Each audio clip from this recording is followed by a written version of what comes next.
ကျွန်တော်နာမည်မျိုးမင်းစီပါဘာသာသမယအဖွဲ့ချုပ်နိုင်ငံရေးကော်မတီဝင်အနေနဲ့ကိုနိုင်ငံအတွက်တစ်စိတ်တစ်ပိုင်းဝင်ရောက်ထင်းခွင့်ရခဲ့တဲ့ကြောင့်မို့ဝမ်းသာဂုဏ်ယူရပါတယ်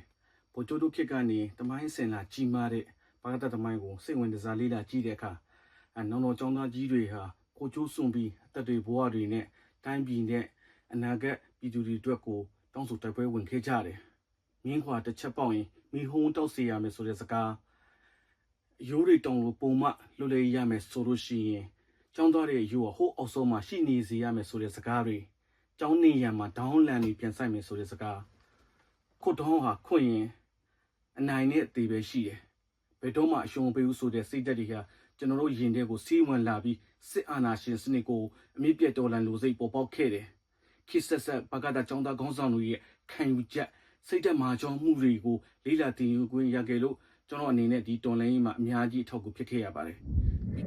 ဒီတွင်မှာဘကတာကိုစစ်တပ်ကရဲဆက်ဖမ်းဆီးနှိပ်စက်အကျဉ်းချပြီးမျိုးဆက်ပြတ်အောင်လုပ်နေချိန်မှာလောလက်တဲ့ဒေတာကိုရောက်ရှိနေတဲ့ကျွန်တော်တို့အနေနဲ့ဘကတာတမိုင်းမရိုင်းရအောင်ကိုနိုင်နာတွေကိုအစွမ်းကုန်စူးစမ်းလှုပ်ဆောင်ခဲ့တယ်ဆန္ဒပြပွဲတွေဆိုင်းကမ်ပိန်းတွေရမုံငွေရှာဖွေပွဲတွေနိုင်ငံရေးအကျဉ်းသားလွတ်မြောက်ရေးလှုပ်ရှားမှုတွေဂျပန်လွှတ်တော်မှတ်တွေနဲ့ချိတ်ဆက်လှုပ်ဆောင်တာစတဲ့နိုင်ငံရေးနီလန်းပေါင်းစုံနဲ့အစွမ်းကုန်စူးစမ်းဆောင်ရွက်ခဲ့တယ်ဒါဟာခေတ်ဆက်ကအာဇာနည်သူရဲကောင်းတွေနဲ့လက်ရှိအသက်တွေဘဝတွေနဲ့ပိဆက်လှုပ်ရှားနေသူတွေကြောင့်အခုလိုမျိုးဆက်လက်တော်လှန်လှုပ်ရှားနေရခြင်းလည်းဖြစ်ပါတယ်ဘာကတာဆိုရင်ကိုလိုနီနေချက်ဆိုရမှာတယ်ခေတ်ဆက်အာဏာရှင်တွေဟာဘာကတာရက်တီလို့မရအောင်အစွမ်းကိုဖိနှိပ်ချုပ်ချယ်ဖြိုခွင်းခဲ့ပေမဲ့ဘာကတာဟာယနေ့နှစ်90ပြည့်တဲ့ချိန်ထိဖြိုခွင်းလို့မရခဲ့ဘူးဆိုတာကတမိုင်းကတသက်ခံနေပါတယ်။ဘာကြောင့်ဖြိုခွင်းလို့မရခဲ့လဲဆိုတာကိုပြန်ကြည့်မယ်ဆိုလို့ရှိရင်ကျောင်းသားနဲ့ပြည်သူဟာတသားတည်းဖြစ်နေလို့ပါ